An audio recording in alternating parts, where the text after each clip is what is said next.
Hello, good morning everyone. Happy Rangpanchami to all of you. तर आज women's day होता. मग म्हटलं आपल्या घरच्या वुमनला थोडंसं खुश करावं.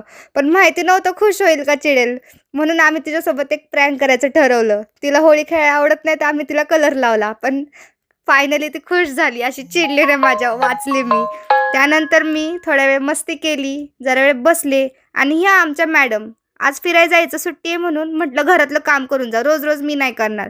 मग तिने काम केलं. तोपर्यंत मी असा टाईमपास केला. त्यानंतर आम्ही अशी वॉरची न्यूज पाहिली आणि सगळ्यांसाठी मी मस्तपैकी कांदा पोहे रेडी केले. आणि हे माझे कांदा पोहे, टाडा. त्यानंतर ना आमचा दुपारचा बेत चिकनचा आणि हा रस्सा. बापरे! पाहूनच तोंडाला पाणी सुटलं. नंतर मी अशी पारुशी छान अशी बसले होते मस्तपैकी व्हिडिओ काढत.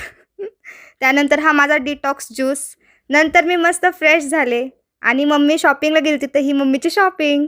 त्यानंतर मस्त आम्ही जेवलो. जरा वेळ दुपारी झोपले. काय कामं नव्हती. बोर झाली होती एकटी घरात. मग काय करणार? नंतर म्हटलं एखादं शूट करूयात. सो मी मस्तपैकी रेडी झाले फॉर दी शूट. त्यानंतर ना आले, जरा वेळ फ्रेश झाले, चहा वगैरे घेतला. पेपर आहे परवा म्हणून स्टडी केला आणि मॅच पाहिली. बाय.